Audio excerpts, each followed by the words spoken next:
How can you train your mind to learn anything? This simple method actually works. There is a belief that quietly shapes the way most people approach education, and it goes something like this. Some people are simply wired to understand things quickly, and others are not. It is one of those assumptions so widely shared that it rarely gets examined. You either have the kind of mind that grasps mathematics, or you don't. You're either the sort of person who picks up languages naturally, or foreign words just refuse to stick. Intelligence, in this view, is a fixed thing, distributed unevenly at birth, like eye color or height. But this belief, comforting as it might be in moments of frustration, turns out to be almost entirely wrong. What research into cognition and memory has consistently revealed over the past several decades is that learning is not a passive experience that either happens to you or doesn't. It is an active process, one that can be understood, deliberately practiced, and dramatically improved. The difference between someone who seems to learn effortlessly and someone who struggles is rarely about raw intellectual capacity. More often, it is about method. Specifically, it is about whether a person has ever been taught how learning actually works, versus simply being told to study harder and hope for the best. Most of us were never taught how learning works. We were taught what to learn and perhaps given some tools for organizing information, but the underlying mechanics of how the mind actually builds understanding, that was largely left unexplained. And so most people carry into adulthood a set of study habits that feel productive but often aren't. Understanding why those habits fall short is the first step toward building something more effective in their place. When you sit down with a textbook and read through it carefully, highlighting as you go, something interesting happens. The act of reading feels deeply productive. The highlighted passages glow with apparent importance. You finish a chapter and feel a quiet satisfaction, a sense that the information has landed somewhere inside you and taken root. But then a week later, or sometimes just a few days later, you find that very little of it remains accessible in any useful form. You can remember reading about the concept. You might even recall where on the page it appeared. But if someone asks you to explain it clearly or apply it to a new problem, the understanding isn't there the way you thought it was. This is what some researchers have called the illusion of fluency. When information is presented to us in an organized, well-written form, and we read through it smoothly, we confuse the ease of reading with the depth of understanding. The material felt clear as we moved through it, so we assume we understood it. But clarity on the page is not the same thing as clarity in the mind. Reading something that makes sense is entirely different from being able to reconstruct that sense yourself, on your own terms, without the original text in front of you. The same thing happens with lectures. Sitting in a well-delivered talk, following along as a speaker walks you through an idea step by step, creates a convincing simulation of comprehension. The logical flow carries you forward. Each piece connects to the last. By the end, everything seems to add up. But again, if you were asked the next morning to teach that material to someone else, you would quickly discover that what felt like understanding was really just successful tracking. You followed the argument as it unfolded. That is not the same as owning it. This distinction matters enormously, because if you believe you've understood something when you haven't, you'll stop engaging with it. You'll move on to the next topic, confident in knowledge that isn't actually there. The illusion of understanding is, in many ways, more dangerous than obvious confusion, because at least confusion signals that more work is needed. So what actually moves information from the surface into something deep and lasting? What separates genuine understanding from the convincing feeling of it? The answer, somewhat surprisingly, has a lot to do with explanation. When you take an idea, any idea, from a scientific principle to a historical event to a mathematical concept, and attempt to explain it in simple, plain language, something remarkable happens. The act of explaining forces you to reconstruct the idea from its foundations. You can no longer borrow the original author's clarity or the teacher's organized flow. You have to produce the logic yourself. You have to know what comes first, what depends on what, and how the pieces connect. And in doing so, you immediately discover the places where your understanding breaks down. Simplicity is the test that most explanations fail. It is easy to repeat technical vocabulary without understanding what the terms actually mean. It is easy to nod along to a complex chain of reasoning without being able to reproduce it. But when you try to explain something clearly, without jargon, without borrowed phrasing, in language that a curious person with no prior background could follow, you immediately encounter the edges of what you actually know versus what you merely recognize. This is not a small thing. The gap between recognition and understanding is one of the central challenges of learning, and most common study methods do almost nothing to address it. Rereading creates familiarity. Highlighting creates markers. Watching explanatory videos creates a kind of borrowed clarity. None of these, on their own, require you to generate the understanding yourself. And if you never generate it yourself, you never truly possess it. The shift that changes learning is not about studying more. It is about studying differently. Specifically, by regularly requiring yourself to produce explanations rather than consume them. There is something worth paying attention to about what happens when you try to explain an idea aloud rather than just thinking about it internally. Internal thought is slippery. When you sit quietly and think about a concept, your mind has a tendency to skip over gaps. A fuzzy part of your understanding gets smoothed over as you move from one familiar landmark to the next. The internal monologue of thinking is not rigorous. It can imply, assume, and gesture vaguely in a direction without actually working through the logic. You think you've covered the ground when really you've only skimmed the surface of it. Speaking changes this. When you open your mouth and begin to explain something to another person, or even to no one at all, simply out loud in an empty room, the gaps become visible in a way they weren't before. Suddenly, you arrive at a point where the next sentence should come, and it doesn't. You realize you can't complete the explanation because you don't actually know what happens next. Or you notice that you're using the same term in two different ways without understanding the difference. Or you discover that a connection you assumed was obvious requires several steps of reasoning that you've never actually worked through. This is not a failure. This is exactly what learning looks like when it's working. Confusion is one of the most reliable indicators of genuine intellectual progress. It means you have pushed past the zone of recognition into the zone of actual engagement.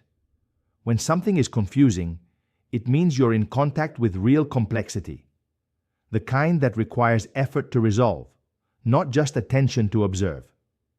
People who never feel confused while studying are usually not studying deeply enough. They're navigating between familiar landmarks without ever venturing into the territory between them.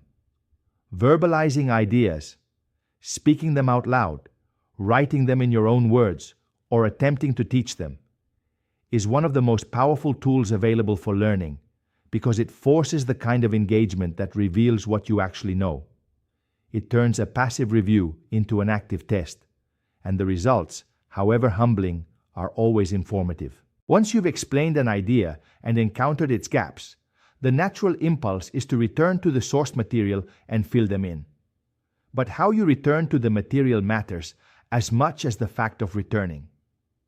The most common approach is to simply reread the passage you didn't understand. And sometimes this works.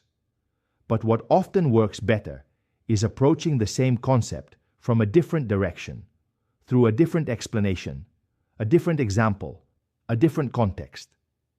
This is because understanding is not a single mental thread, but a network. When an idea connects to multiple different contexts and applications, it becomes stable. When it exists in only one form, the way the textbook phrased it, the way the teacher explained it, it remains brittle. Think about the difference between knowing what a word means because you looked it up in a dictionary and knowing what a word means because you've encountered it 20 times in different contexts, each time in a slightly different use. In the second case, you don't just know the definition, you know the texture of the word. You know its range, its implications, its limits. That kind of knowledge is far harder to forget because it is distributed across your experience in many forms rather than stored in one location. The same principle applies to any kind of learning. If you understand a mathematical concept only in the specific form the textbook used, a slight change in how a problem is presented may throw you completely. But if you've encountered the same underlying idea in 3 or 4 different forms, worked through it yourself, seen it applied to an unexpected context, tried to explain it using an analogy, you've built a network of understanding rather than a single fragile thread. This is why returning to an idea is not the same as repeating exposure to it. Repetition, in the passive sense, does relatively little to deepen understanding. But revisiting an idea from a new angle, asking different questions about it, applying it to a context it wasn't originally introduced in, comparing it to other ideas you know. These forms of return actively build the connective tissue that makes knowledge stable. One of the most underappreciated aspects of genuine learning is the role of play. This might sound strange in a conversation about serious intellectual development, but there is strong evidence that when people engage with knowledge in exploratory, open-ended, and even whimsical ways, they understand it more deeply than when they approach it with rigid goal orientation alone. What does it mean to play with knowledge? It means taking an idea you're learning and deliberately putting it to unusual uses. It means asking questions that might be irrelevant to the exam, but reveal something interesting about the concept. It means trying to express the same idea as a metaphor, or drawing it as a diagram, or wondering what it would look like applied in a domain it was never meant for. It means treating knowledge as material to be explored rather than content to be absorbed. The reason this deepens understanding is not mysterious once you understand how memory works. Memory is associative. It stores information in relation to other information, and retrieval depends on having multiple routes to the same idea. The more context you've engaged with a concept in, the more associative hooks it has, and the more reliably you can access it from different starting points. When you play with knowledge, when you turn it over, connect it to unexpected things, try expressing it in different languages, you're essentially building more hooks. There's also something important about emotional engagement. Ideas that were interesting, surprising, or even amusing when you learned them tend to stick more reliably than ideas that were learned under pure obligation. This isn't a trivial observation. It suggests that part of effective learning is cultivating genuine curiosity, allowing yourself to find things interesting, to wonder, to follow an unexpected thread just because it's intriguing. This kind of engagement isn't a distraction from serious learning. It is serious learning. At some point in any genuine learning process, you will be wrong about something. You will explain an idea confidently and discover that part of your explanation was mistaken. You will apply a concept and find that it doesn't work the way you thought it did. You will build a mental model, test it, and watch it fail. Most people experience this as discouraging. The mistake feels like evidence that they're not good at this, or that the material is too hard, or that they haven't studied enough. But this interpretation has things exactly backwards. Mistakes, specifically mistakes that occur when you're actively trying to apply or explain something, are among the most valuable events in the learning process. This is because the brain pays special attention to prediction errors. When you expect something to work a certain way and it doesn't, your mind engages with the discrepancy in a way that passive exposure never produces. The neural pathways that represent the mistaken belief get revised. The correct understanding, introduced at the moment of error, gets encoded more deeply than it would have if you'd simply been told the right answer from the start. This is one of the reasons that testing yourself, attempting problems before you're certain you know how to do them, trying to recall information before you've reviewed it thoroughly, is so much more effective for memory than straightforward review. The errors you make in the process of self-testing are not wasted time.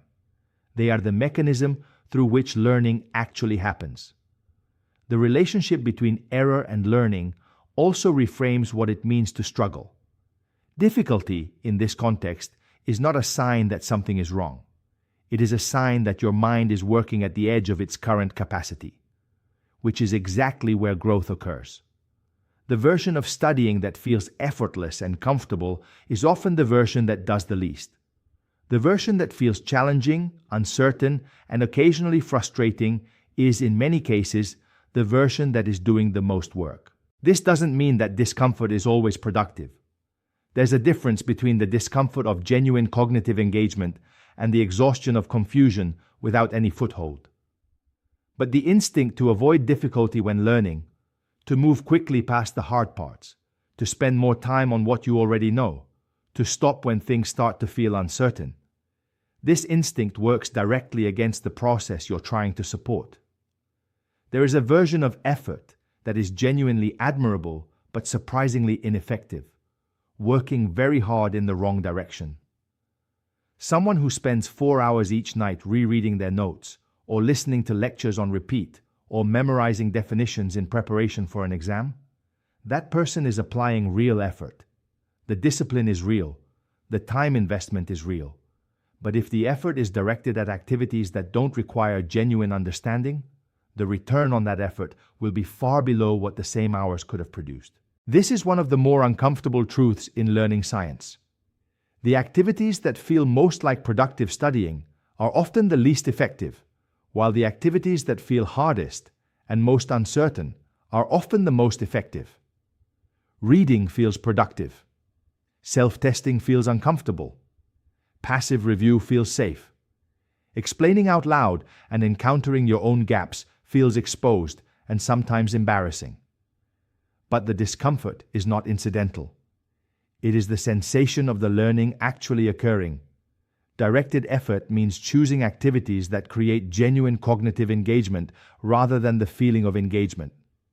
It means prioritizing the hard versions over the easy versions, not out of masochism, but out of an honest understanding of what actually works. It means spending more time generating than consuming, more time explaining than reading, more time attempting than reviewing, more time testing than studying in the conventional sense. It also means being honest about the difference between time spent and understanding gained. An hour of active self-testing and explanation produces more durable learning than 3 hours of comfortable rereading. This is not an argument for studying less. It is an argument for studying differently, for directing effort toward the activities that produce real results rather than the activities that produce the feeling of real results. There is also something worth saying about the timeline of learning. Genuine understanding takes longer to build than surface familiarity, but it also lasts far longer and transfers far more broadly. Someone who has truly understood the principles behind something can apply them flexibly to situations they've never encountered before. Someone who has only memorized them can reproduce them in the specific form they were learned, but becomes lost when the context shifts. The time invested in deep understanding is not wasted. It is the difference between knowledge that is useful and knowledge that is merely held temporarily and then released. Real learning, the kind that persists, that transfers, that becomes part of how you see and engage with the world, changes something about perception. This is perhaps the most honest way to describe what it means to have genuinely learned something. When you truly understand a concept, you don't just have a new entry in your memory, you have a new lens. The world looks slightly different. You notice things you didn't notice before. Patterns become visible that were previously invisible. Questions arise that couldn't have formed before you had the framework to see that something needed questioning. This is different from having memorized facts about a subject. A person who has memorized a list of historical dates has added information. A person who has deeply understood the forces that shaped a historical period has changed how they see the present. A person who has memorized arithmetic rules can perform calculations. A person who has deeply understood mathematical structure begins to see the world in quantities and relationships in a way that can't easily be switched off. This perceptual shift is the goal, not just holding knowledge, but being changed by it. And the practices that create this kind of learning are, as we've explored, the ones that require active engagement, honest self-testing, simple explanation, the willingness to encounter gaps, the openness to error, and the patience to return to ideas from different angles until they become genuinely yours. None of this is inaccessible. None of it requires exceptional intelligence or unusual natural ability. It requires a different understanding of what learning is, not the passive accumulation of information, but the active reorganization of how you think about things. It requires a different relationship with confusion, not as an obstacle to avoid, but as a signal to follow. It requires a different relationship with mistakes, not as evidence of failure, but as the raw material of improvement. Perhaps most importantly, it requires a willingness to test these ideas for yourself. Every mind is different in its habits, its prior knowledge, its preferred modes of engagement. The broad principles of learning science point in consistent directions, but how they apply in your specific case is something that only you can discover through practice and reflection. The method, if there is a method, is not a formula, but a disposition, a way of approaching learning that values depth over speed, understanding over familiarity, genuine engagement over comfortable repetition. What changes first is usually not the material you're studying, but your relationship with difficulty. When confusion stops feeling like a personal failure and starts feeling like the natural texture of serious thinking, something shifts. When mistakes stop being embarrassing and start being informative, the whole enterprise of learning becomes less threatening and more interesting. When the goal shifts from performing understanding to actually building it, the strategies that make sense shift too, away from the comfortable and toward the genuinely generative. That shift in relationship, with difficulty, with error, with the hard work of building real comprehension, is perhaps the single most significant change available to anyone who wants to learn more effectively. It does not require genius. It does not require extraordinary memory.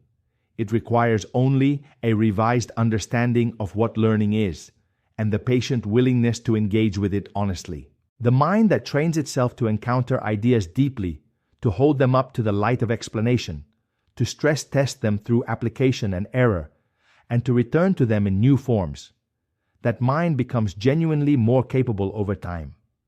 Not because intelligence was added, but because intelligence was always there, waiting for the right conditions to work well.